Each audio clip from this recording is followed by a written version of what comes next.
শেখে বাগা, শেখে ফুলবাড়ি, শেখে বরুণা, এই সমস্ত বুজুর্গানে দিনেরা শেখে মদনের সাথে সম্পর্ক লাগানোর কারণে আল্লাহ রাব্বুল আলামিন তাদেরকে এমন ভাবে চিতাইয়া দিয়েছেন, এমন ভাবে আলোকিত করে দিয়েছেন, যেজন যে এলাকার মধ্যে গিয়েছেন সেই এলাকা আলোকিত হয়ে গেছে, সেই এলাকা আলোকিত হয়ে গেছে। আল্লাহু আকবার, আল্লাহু আকবার।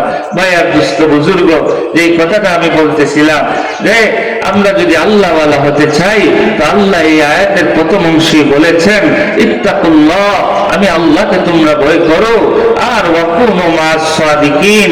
আল্লাহ রাব্বুল আলামিন দুনিয়ার মানুষদেরকে বুঝাইতে চাইছেন, হে দুনিয়ার মানুষেরা, হে ঈমানদারেরা, তোমরা আমি আল্লাহকে ভয় করো। আল্লাহকে কেন ভয় করব? মুফাসসিরিনে কেরাম লিখেন যে আমরা আল্লাহকে কেন ভয় করব আর আল্লাহকে কিভাবে ভয় করব? আল্লাহকে আমরা কেন ভয় করব? এটা একটা প্রশ্ন না? প্রশ্ন না? আর আল্লাহকে আমরা কিভাবে ভয় করব? আল্লাহকে কেন আমরা ভয় করব? দুনিয়ার মানুষ আরেকজন মানুষকে কিসের জন্য ডরায়?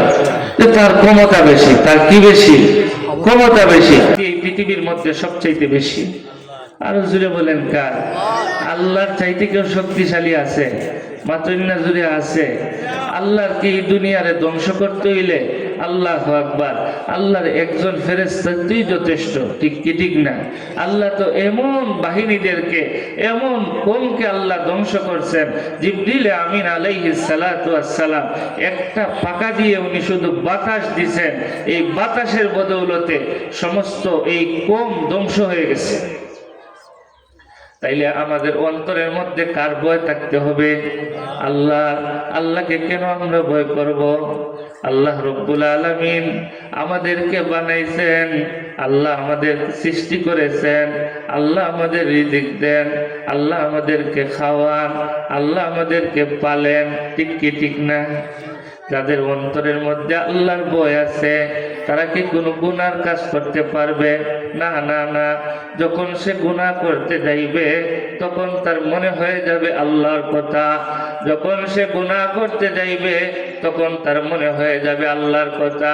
আর মানুষের যখন রবের কথা স্মরণ হয়ে যাবে সে আর তখন গুনাহ করতে পারে না।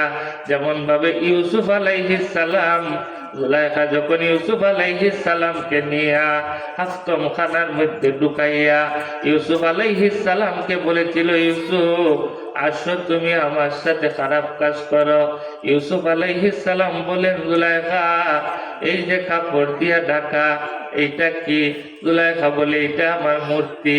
ইউসুফ আলাইহিস সালাম বলেন, জুলাইখা এই কাপড় দিয়া কেন তুমি ঢাকলা? জুলাইখা বলে, ইউসুফ আমার মূর্তিকে কাপড় দিয়া ঢাকলে আমার মূর্তি আর দেখে না। ইউসুফ আলাইহিস সালাম বলেন, জুলাইখা তোমার মূর্তিকে কাপড় দিয়া ঢাকলে তোমার মূর্তি আর দেখে না। আর আমার আল্লাহ এমন এক আল্লাহ, অন্ধকার রজনীতে গর্তের ভিতরে যদি পিপিলিকা তার পা নাড়াছাড়া করে সেইটাও আমার আল্লাহ দেখে। তাহলে আমরা যা করি সব আল্লাহ দেখেন, দেখেন না? দেখেন না? আজকাল তো আমাদের এমন একটা অবস্থা হয়ে গেছে যে মানুষ মসজিদেও বসে গীবত করে, মানুষ মসজিদে বসেও সমালোচনা করে, মানুষ মসজিদে বসেও গুনাহ করে। আজকাল তো মানুষ গুনাহকে গুনাহই মনে করে না। দুজন একসাথে বসেছে তো 3 নম্বর আরেকজনের বদনাম, 3 জন একসাথে বসেছে তো 4 নম্বর আরেকজনের বদনাম শুরু করে দেয়, ঠিক কি ঠিক না? গীবতকে মানুষ গীবতই মনে করে না, গীবতকে মানুষ গীবতই মনে করে না, মিথ্যা কথাকে মানুষ গুনাহ মনে করে না, শুকুরগুরিকে মানুষ গুনাহ মনে করে না, বড় বড় পাপকে মানুষ গুনাহ মনে করে না, মনে করে এটা সাময়িক একটা জিনিস। মুহতারাম ভাই আর দুস্থ বুজুর্গ, গুনাহ করলে সাময়িক আনন্দ পাওয়া যায়, গুনাহ করলে সাময়িক আনন্দ পাওয়া যায়, কিন্তু এর আযাব বড় ভয়ঙ্কর, এর আযাব বড় ভয়ঙ্কর, এর আযাব বড় ভয়ঙ্কর, আল্লাহর আযাব বড় ভয়ঙ্কর। কোন সময় কার না জানি মৃত্যুর পরোয়ানা জারি হয়ে যায়, কোন সময় না জানি কার মৃত্যুর পরোয়ানা চলে আসে, আমরা কেউ জানি না। আমরা যারা এখানে আছি মাগরিবের পরে হয়তো আমরা এখানের মধ্যে এমনও থাকতে পারে মাগরিবের নামাজের পরে ইন্তেকাল হয়ে যাবে। আমরা যারা এখানে আছি বাসায় ফেরার আগে ইন্তেকাল হয়ে যাবে, এমনও তো হতে পারে না। কার কোন সময় মৃত্যু হবে কারও জানা নাই। কিন্তু কেমনে আমরা গুনাহ করি, মানুষ তো আজকাল মোবাইল দিয়েও গুনাহ করে।